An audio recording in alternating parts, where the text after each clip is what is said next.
अल्लाह के रसूल सल्लल्लाहु ताला अलैहि वसल्लम इरशाद फरमाते हैं, नज़रतुन इलल आलिम, आका फरमाते हैं किसी आलिम की तरफ एक मर्तबा देखना। क्या करना बोलो?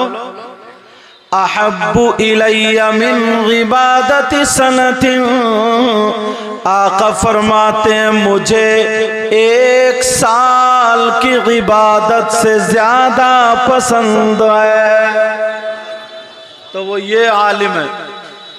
और सुनो, आका फरमाते हैं क़ाल रसूलुल्लाह सल्लल्लाहु ताला अलैहि वसल्लम, खम्सुम मिनल इबादा क़िल्लतुत तआम वल क़ुऊदु फिल मस्जिद वन नज़्रु इलल काबा वन नज़्रु इलल मुस्हफ़। नबी फरमाते हैं 5 चीजें इबादत में से है।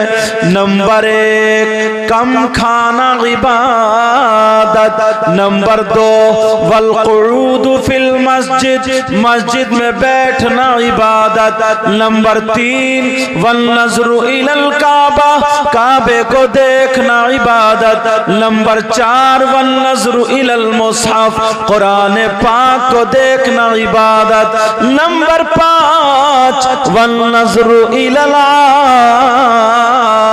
आलिम, आलिम का दीदार करना इबादत। सुभान अल्लाह, सुभान अल्लाह। अब ये मेरी बात तो है नहीं, ये नबी की बात है, आका की बात है। बड़ी तेजी से मैंने ये आपकी तरफ देखते हुए फौरन ये 2 हदीसें पढ़ी हैं, वरना इतनी हदीसें मुझ जैसा कम इल्म अगर बयान करने पाए कई हदीसें और बयान कर सकता है। फिर ज्यादा पढ़े लिखे अच्छे पढ़े लिखे उलमा, इनका तो जवाब ही नहीं है। मगर मैं अब आपसे शुरू होता हूं, एकदम जरा तवज्जो रखना और आपको पकड़ने की कोशिश करता हूं। जितने लोग खड़े हैं, जो बैठे वहीं खड़े रहें, वहीं बैठे रहें। ये जो बांस लगा हुआ, ये बांस बोलते हैं ना इसको, इस तरफ से इधर तक, उधर औरतें हैं और इधर मर्द है ना। तो मर्दों को चाहिए कि उस तरफ ना जाएं, औरतों को चाहिए कि इधर ना आए। और अगर बीच में पर्दा हो जाता तो और अच्छा था, बीच में अगर पर्दा हो जाता तो और अच्छा था। लेकिन अब मैं यहीं से चलता हूं, मर्द और औरतें। अब जरा गौर करें, मर्द इन पे क्या जरूरी है। मर्द उसका बाप भी है, उसकी माँ भी है, भाई भी, बहन भी, चचा ताऊ खालू मामू, तमाम रिश्तेदार। ऐसे ही मेरी बहन, उसका भी माँ बाप, भाई बहन, चचा ताऊ खालू मामू। मगर अब सवाल ये उठता है, जरा पूछो मर्द हैं, मर्दों पर सबसे ज्यादा हक किसका है? उसके चचा का ज्यादा हक है, इस पे किसी का हक है कि नहीं? अगर है तो किसका? चचा का ज्यादा, मामू का ज्यादा, खालू का ज्यादा, माँ का ज्यादा, बाप का ज्यादा। मर्दों पर सबसे ज्यादा हक किसका है? अब किसी मौलाना से मत पूछो, किसी आलिम से मत पूछो, बल्कि किससे पूछना है? शरीयत मुस्तफा इस्लाम से पूछो। इस्लाम तू बता, मर्दों पर इतने लोग खड़े हैं, इतने भाई यहाँ पर आए हैं, अपने गिरेबान में कुछ बातें डाल के ले जाना। मर्दों पर सबसे ज्यादा हक किसका है? सुनो, इस्लाम से पूछो तो इस्लाम ये बताता है, बेटे से ज्यादा हक, बेटी से ज्यादा हक, चचा से ज्यादा हक, चचा चाची से ज्यादा हक, भाई से ज्यादा हक, बहन से ज्यादा हक। मर्दों पर बीबी से ज्यादा हक, सबसे ज्यादा हक उसकी माँ और बाप का है। मर्दों पर सबसे ज्यादा हक किसका बोलो? माँ और बाप का। अब मुझे पता नहीं आपके क्या हालात हैं, सब अपने अपने गिरेबान में झांकना, मैं तो बता करके चलूंगा। मर्दों पर सबसे ज्यादा उसकी माँ और बाप का। अब गिरेबान में झांक करके देखो, जितना बीबी का ख्याल रखते हो उतना माँ का रखते हो या नहीं? जितना बेटी और बेटे का ख्याल रखते हो उतना बाप का रखते हो या नहीं रखते हो? ये आपको ख्याल करना होगा।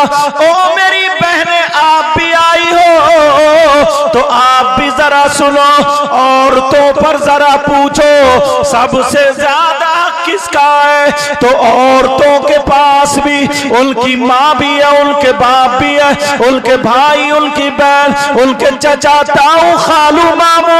ओ मेरी बहन सुन ले, शादी के बाद औरतों पर सबसे ज्यादा हक उसके शौहर का है। किसका बोलो? मर्दों पर सबसे ज्यादा हक उसकी माँ और बाप का, और औरतों पर शादी के बाद सबसे ज्यादा उसके शौहर का होता। अब मेरी बहनों, आपको भी देखना पड़ेगा कि आप अपनी माँ का कहना मान रही हो या शौहर का कहना मान रही हो, माँ बाप के कहने पे चल रही हो या शौहर के कहने पे चल रही हो। इस्लाम ये बताता है, ओ मेरी बहनों सुनो, इस्लाम ये बताता है कि औरतों को शौहर की इजाजत के बगैर घर से निकलना जायज नहीं। औरतों को शौहर की इजाजत के बगैर घर से निकलना जायज नहीं। ये जितनी आई हैं ये तो इजाजत लेके आई होंगी, अब खुद देखना पड़ेगा। और यहीं पर नहीं, किसी उर्स में चले जाओ, मजार पे चले जाओ, कहीं भी चले जाओ, मगर मैं इतना जरूर कहूंगा, औरतों को शौहर की इजाजत के बगैर घर से कदम निकालना जायज नहीं। ओ मेरी बहन जरा सुन ले, एक हदीस का मफहूम बताओ। नबी फरमाते हैं, एक औरत वो है जो नमाज पढ़े फिर भी जन्नत में ना जाए, रोजा रखे फिर भी जन्नत में ना जाए, कुरान की तिलावत करे फिर भी जन्नत में ना जाए, अच्छे काम करे फिर भी जन्नत में ना जाएगी। वो कौन सी औरत है? वो औरत है जो अपने शौहर का कहना नहीं मानती, अपने शौहर को जलील करती है, अपने शौहर को नाराज कर देती है, अपने शौहर से लड़ती है। इतना लड़ाई, इतनी लड़ाई, रात को शौहर का बिस्तर अलग और बीवी का बिस्तर अलग है। तो नबी फरमाते, ऐसी औरत जो शौहर को नाराज कर दे, उसका नबी भी उससे नाराज और उसका खुदा भी उससे नाराज है। जिंदाबाद जिंदाबाद। और मर्दों का एक हदीस का मफहूम बताऊं, नबी ने फरमाया, कुछ नमाजी ऐसे होंगे जिनका हश्र जालिम बादशाहों के साथ होगा, कुछ रोजेदार ऐसे होंगे जिनका हश्र जालिम बादशाह के साथ होगा। सहाबा ने अर्ज किया, वो कौन नमाजी, कौन हाजी होंगे? तो नबी फरमाते हैं, वो मर्द होंगे जो अपनी बीवियों पे जुल्म करते हैं, अपनी बीवियों के तमाचा मारते हैं, अपनी बीवियों के बेकसूर उन पे डंडा पकड़ते हैं, जूता चप्पल मार के घर से बाहर निकाल देते हैं, बिचारी पे जुल्म करते हैं, ताना करते हैं, तोहमत लगाते हैं, ऐब लगाते हैं, बीबी को सताते हैं। नबी फरमाते, ऐसा शौहर अगर नमाजी हो तब भी उसका हश्र जालिम बादशाहों के साथ होगा। और जालिम बादशाह कौन? फिरौन, कारून, नमरूद, हामान, शद्दाद। आज के लोगों का मैं नाम ही नहीं लेता, समझ में आ रही नहीं? अब मैंने बुनियाद डाल दी है, जरा अपने आप को देखना पड़ेगा। मर्दों पर सबसे ज्यादा हक उसकी मार बाप का है। अब जरा थोड़ा औलाद पर, औलाद के हुकूक आते, किसके आते हैं बोलो? यहां पर आज हम बड़ी आसानी से छूट जाते। औलाद की तरबियत करना माँ बाप पर जरूरी, समझ रहे मेरी बात?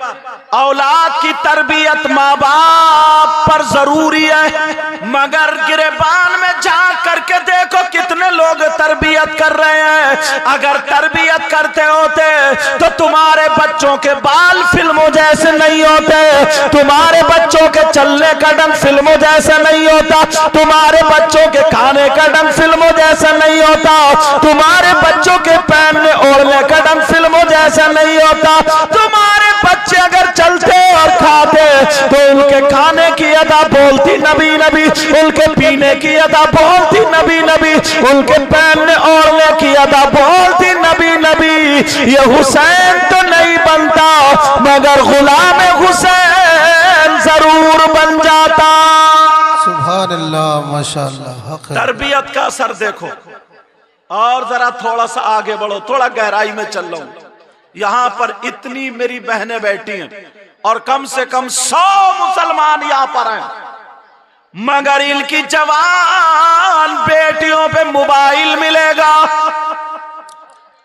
जवान बच्चियों पे मोबाइल, 15-15 साल के लड़के लड़कियों पे मोबाइल। मैं इतना पूछना चाहता हूं कि हमने अपनी बेटी को जो मोबाइल दिया, इसे मोबाइल की क्या जरूरत? देख लो रास्ते में धक्के मारती फिर रही है जी, हक है। देख लो बेटियों के हालात। तुम्हें क्या पता, तुम तो यहां रह रहे हो, हिंदुस्तान में उलमा घूमते, कितनी लड़कियां गैर मुस्लिमों से टच हो गई। अल्लाह अल्लाह। कितनी लड़की अपने माँ बाप को छोड़ के घर से निकल गई। इतनी माए हैं ये, इतनी माए। मैं इनसे पूछना चाहता हूँ, जवान बेटियों पे मोबाइल है, ओ मेरी बहन तूने मोबाइल अपनी बेटी को क्यों दिया? क्या तेरी बेटी की फैक्ट्री चल रही है, तेरी बेटी का कारखाना चल रहा, तेरी बेटी के ट्रक चल रहे, हवाई जहाज चल रहा है, बसें चल रही है, मुझे बता दे क्या चल रहा है? बेटी पे मोबाइल की क्या जरूरत? अगर किसी की बेटी पढ़ रही है, लैपटॉप रख के, टैबलेट रख के, मोबाइल रख के, ठीक है, मगर आज शादी में देख लेना, शादी में अगर 50 लड़कियां होंगी तो एक भी अल्लाह की बंदी ढंग के कपड़े नहीं पहने होगी, दुपट्टा नहीं संभालेगी, मोबाइल संभालेगी वो। ये है माँ बाप की तरबियत। अल्लाह फरमाता, या अय्युहल्लज़ीना आमनू कू अनफुसकुम व अहलीकुम नारा, ऐ ईमान वालो अपने आप को और अपने घर वालों को जहन्नम की आग से बचाओ। सुभान अल्लाह, माशाअल्लाह। बचा रहे हो क्या? बोलो। अभी कोई शायर एक शेर पढ़ देता, कोई नारा लगा दे, कूद जैसे बड़ा जन्नती और खड़े खड़े मूत के आया ही। सिर्फ एक नारा लगाया और हम जन्नती हो गए साहब। 2 नारे लगाए हम जन्नती हो गए। ईशा की नमाज का पता नहीं, फजर का पता नहीं, जोहर का पता नहीं, असर का पता नहीं। यही वजह कि कोई मौलाना आएगा तो नमाज को कहेगा अच्छी बातों के हुड़दंगी करके चलो, उल्टा सीधा करके चलो। और खैर यहां तो अल्लाह का फजल है, वरना बाज जलसों में तो बिल्कुल गानों के ढंग पे नाते पड़ी जा रही हैं, गानों के ढंग पे। आधे नौजवान नात सुन के नहीं झूम रहे, उसकी धुन सुन के झूम रहे हैं। उनके ये मुड्ढे मटक रहे हैं, उनके हाथ कूद रहे हैं, उनके कूले मटक रहे हैं, गाने की धुन सुन के, गाने का ढंग सुन के। और हम लोग समझ रहे हैं, शायर समझ रहे हैं कि मेरी नात बड़ी जम रही है साहब। कब्र में बहुत जमेगी, जब मुनकर नकीर आएंगे तो इतना मारा जाएगा, बढ़िया करके जमा देंगे। लेकिन मैं पूछना चाहता हूं इस माँ बाप से, आज जो बेटियों के सरों से दुपट्टा उतर गया, रे तू तो माँ है, तू तो बाप है, जरा मुझे बता बेटी के सर पे दुपट्टा दुपट्टा क्यों नहीं है? तुम देख लेना बीबी जहाँ मेला लगा हुआ आते जाते पहले पुरानी औरतें अपने चेहरा छुपाती थी, अब तो कपड़े दिखा रही है, अपना चेहरा दिखा रही है, अपना जिस्म दिखा रही है। जब तक जिस्म न दिखेगा इसके कलेजे को ठंडक न मिलेगी। ऐसे हालात हो गए, न माँ को पता है न बाप। कोई माँ ऐसी नहीं है जिसको पता ना हो मेरी बेटी मोबाइल पे किससे बातें कर रही है। रात के 11 बजे मोबाइल पे चैटिंग हो रही है, सेटिंग हो रही है। ये छोटे छोटे बच्चे इतने इतने बड़े घूरों पे पड़े हुए मोबाइल चला रहे हैं। अब्बा को कोई परवाही नहीं है, अम्मा को कोई परवाही नहीं। क्या तुमसे हिसाबो किताब नहीं होगा? मुफ्ती साहब किबला बैठे, मुनाजिर अहले सुन्नत बैठे, और भी उलमा बैठे। अगर हदीस गलत पढ़ूंगा तो ये बड़े बड़े उलमा मुझे पकड़ लेंगे, मेरी भी इस्लाह हो जाएगी। और अगर सही पढ़ूंगा तो तस्दीक होगी। काला काला रसूलुल्लाह सल्लल्लाहु तआला अलैहि वसल्लम सलासा ला यदखुलूनल जन्नह अला कुल्ली वालिदै वद्दयूस व रजुलतुल लिसा। नबी फरमाते मेरी उम्मत के 3 किस्म के लोग ऐसे जो जन्नत में नहीं जाएंगे। सलासा ला यदखुलूनल जन्नह। और नबी अगर जिसको जन्नत से रोक दे तो कोई मौलाना जन्नत में नहीं ले जा सकता, कोई शायर जन्नत में नहीं ले जा सकता। अगर नबी जिसको रोक दे तो कोई पीर जन्नत में नहीं ले जा सकता। और अल्लाह माफ फरमाए, पीरों की तो दुनिया आधी से ज्यादा खराब है। बाज पीर तो इतना बड़ा कमबख्त है कि सबसे ज्यादा कब्रिस्तान में इसी पीर की पिटाई होगी। टांगे फैला दी और औरतों से पांव दबा रहा, औरतें पांव दबाते दबाते उसका गोश्त पुलपुला कर रही है। वो करामत के चक्कर में है और दोनों पिटेंगे। ये मुरीदा भी कब्र में पिटेगी और ये पीर भी पिटेगा। ना इसे जोहर का पता, ना असर का पता, ना मगरिब का पता।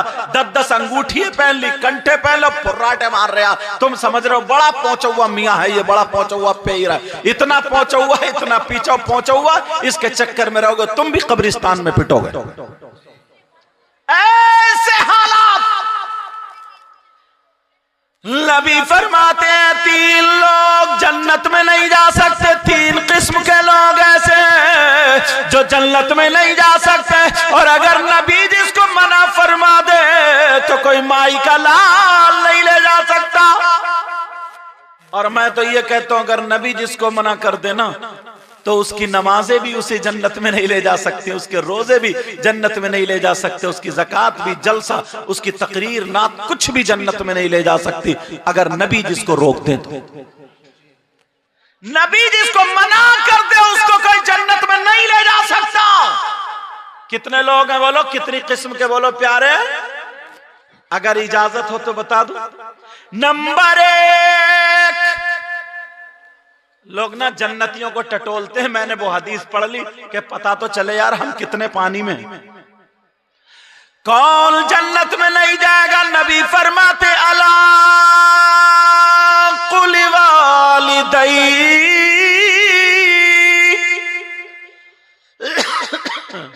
माँ बाप का नाफरमान जन्नत में नहीं जा सकता। माँ बाप को सताने वाला जन्नत में नहीं जा सकता। माँ बाप को तकलीफ देने वाला जन्नत में नहीं जा सकता।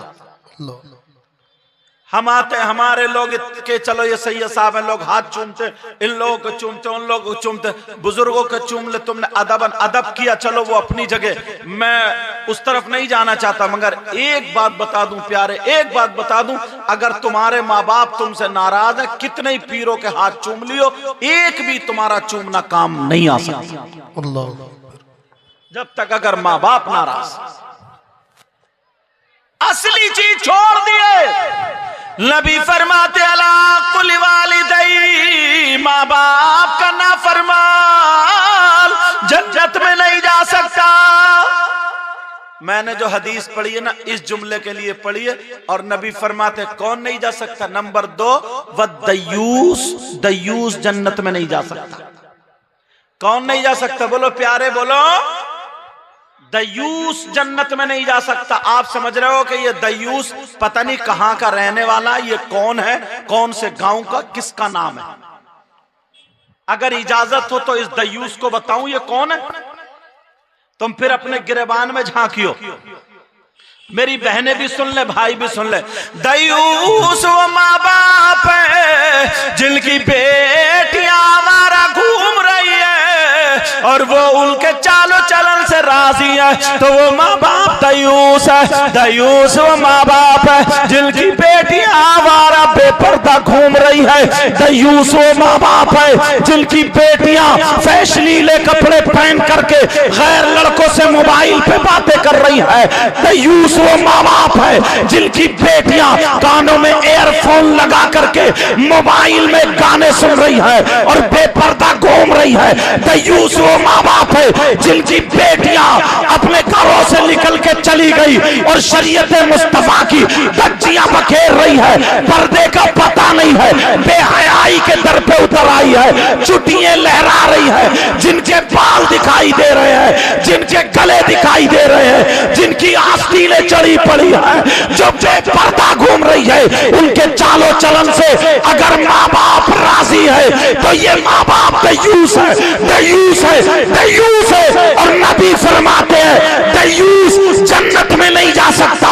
वो माँ बाप जरा समझ ले, देख ले तेरी बेटी मेले में कहीं बेपर्दा तो नहीं घूम रही है, बगैर दुपट्टे के तो नहीं घूम रही है, मोबाइल चला चला करके फैशनीले कपड़े पहन के शादियों में बेपर्दा तो नहीं है। जरा देख ले, तुझे देखना होगा, अगर बेपर्दा है तो तू दयूस है, उसके चालो चलन से राजी है तो दयूस है। और नबी फरमाते हैं दयूस जन्नत में नहीं जाएगा। सुभान अल्लाह, सुभान अल्लाह, अल्लाहु अकबर, या रसूल अल्लाह, जिंदाबाद, अल्लाहु अकबर, या रसूल अल्लाह। दयूस शौहर भी है, तवज्जो रखना, शौहर भी है। कौन शौहर?